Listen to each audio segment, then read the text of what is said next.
Hello guys, आपका स्वागत हमारे जेके स्टडी स्टफ में। आज की वीडियो में हम बात करने आ रहे हैं डीयू कॉलेज के ऐसे स्टूडेंट जो सोल से बिलोंग करते हैं और साथ ही साथ वो अभी फर्स्ट सेमेस्टर में है और उनके पास जो कोर्स है वो है बीए प्रोग्राम।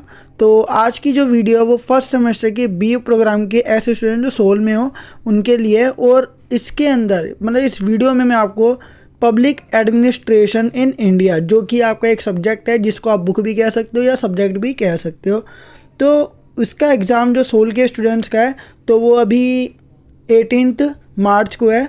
तो उसमें कौन कौन से इम्पोर्टेंट क्वेश्चन है जो आ सकते हैं जिनकी हाई पॉसिबिलिटी है कि ये एग्ज़ाम में ज़रूर आएंगे। ठीक है, तो मैं ऐसे क्वेश्चन आपको बताऊंगा जो कई बार रिपीटेड हो चुके हैं और इस बार भी उनके आने के चांसेस है।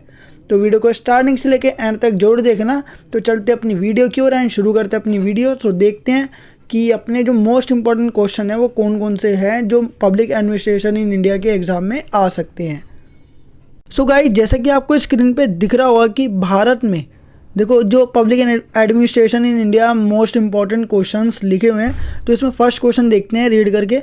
भारत में स्वतंत्रता तंत्र सिविल सेवाओं में औपनिवेशिक विरासत के तत्वों की चर्चा कीजिए। तो ये पहला क्वेश्चन है जो आपसे पूछा जा सकता है, सिविल सेवाओं से संबंधित है इंडिया में। ठीक है, तो सेकंड क्वेश्चन देखते हैं। भारत में सिविल सेवाओं से संबंधित प्रमुख संवैधानिक प्रावधानों का विस्तार से वर्णन कीजिए। ठीक है, प्रमुख संवैधानिक जो प्रावधान है, ठीक है, उसके बारे में आपको बताना है जो सिविल सेवा से संबंधित है, वो भी भारत के अंतर्गत। तीसरा क्वेश्चन देखो, लोकतांत्रिक विकेंद्रीकरण के संदर्भ में लोकतांत्रिक विकेंद्रीकरण को ध्यान में रखते हुए भारत में पंचायती राज संस्थाओं की कार्यप्रणाली का आलोचनात्मक विश्लेषण या परीक्षण कीजिए। ठीक है, तो ये आपका तीसरा क्वेश्चन बन जाएगा जो कि इंपॉर्टेंट है बहुत ज़्यादा ही। अब फोर्थ क्वेश्चन है, ये ऐसा क्वेश्चन है जो बहुत बार रिपीटेड है और इस बार भी ये आने के चांसेस ही आता है। ठीक है, तो बजट वाला देखते हैं हम। भारत में बजट निर्माण में वित्त मंत्रालय की भूमिका बताइए। तो बजट का जब निर्माण किया जाता है तो वित्त मंत्रालय की भूमिका क्या होती है, वित्त मंत्रालय जो होता है ना, तो उसकी भूमिका के बारे में आपको लिखना है। तो आप पहले स्टार्ट कर सकते हो वित्त मंत्री का कार्य क्या होता है, जब वित्त मंत्री की नियुक्ति कैसे होती है, देन उसके बाद बजट निर्माण में इसकी भूमिका बता सकते हो आप। तो स्टार्टिंग ना आपको बेस से करनी है। ठीक है, मतलब उसकी भूमिका के बारे में बताना है तो सबसे पहले उसका इंट्रोडक्शन करवा दो।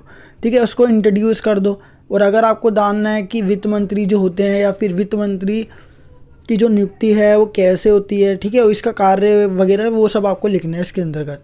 पांचवा देखो, ये क्वेश्चन तो लगभग ज़्यादा से ज़्यादा स्टूडेंट्स को आता होगा। स्थायी और राजनीतिक कार्यपालिका के बीच में अंतर बताइए। ठीक है, स्थायी और अस्थायी जो कार्यपालिका है उसके बीच में बताना है। आपने इसको 11th में पढ़ा होगा, कार्यपालिका वाला एक चैप्टर था जिसमें कार्यपालिका को दो भागों में बांटा गया, स्थायी और अस्थायी। ठीक है, तो देखो कार्यपालिका के जो दो प्रकार है ना, अपने दो भाग हो गए, स्थायी और अस्थायी। तो कार्यपालिका है तो उसके बीच में आपको अंतर बताना है। अब आता है सिक्स्थ क्वेश्चन, ई गवर्नेंस की अवधारणा और उसके लाभों का वर्णन कीजिए। ठीक है, ई गवर्नेंस की अवधारणा और उसके लाभों का वर्णन करना है। देन इसके बाद बोला गया अपना 7वां क्वेश्चन, डिजिटल इंडिया मिशन पर एक निबंध लिखिए। तो एक पैराग्राफ लिखना है डिजिटल इंडिया मिशन पर। ठीक है, इसको आप नेट से निकाल सकते हो। गूगल पे अगर आप देखोगे तो डिजिटल इंडिया मिशन अगर आप सर्च करोगे तो आपको मिल जाएगी PDF, या फिर आपको जो भी मिलेगा उसको आप एक बार रीड करोगे तो आपको समझ आ जाएगा। ठीक है, डिजिटल इंडिया मिशन पर एक निबंध लिखना है। तो आप इसके बारे में पैराग्राफ 2 से 3 पेज का पढ़ सकते हो, दैन उसमें से आप लिख सकते हो। ठीक है, 8वां क्वेश्चन देखो, 8th क्वेश्चन क्या बोलता है, प्रशासन में नैतिकता के महत्व पर एक निबंध लिखिए। ठीक है, प्रशासन में नैतिकता के महत्व पर, नैतिकता का क्या रोल होता है उसके बारे में बताना, इंपॉर्टेंस बतानी है। ठीक है, अब आता है 9th क्वेश्चन, भारत में प्रशासन सुधार के लिए किए गए पहलों पर निबंध लिखिए। ठीक है, प्रशासन को सुधारने के लिए कौन कौन से पहल या कौन कौन से कदम उठाए गए हैं वो लिखना है। 10वां है, निम्नलिखित में से किन्हीं दो पर क्या करना है, अपन को टिप्पणी करनी है। रिपोर्ट या शॉर्ट नोट्स होते हैं वो तैयार करना है। पहला है कैबिनेट सचिवालय, कैबिनेट सचिवालय के बारे में आप लिख सकते हो। ठीक है, दूसरा है शिक्षा अधिकार, तीसरा शून्य आधारित बजट, और फोर्थ है राष्ट्रीय स्वास्थ्य मिशन।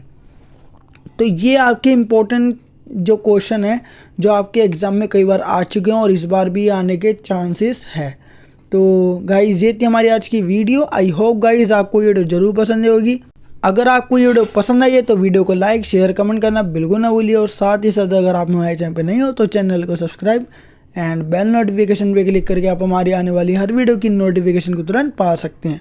सो गाइस, मिलते हैं अपनी नेक्स्ट वीडियो के साथ। So thanks for watching this video.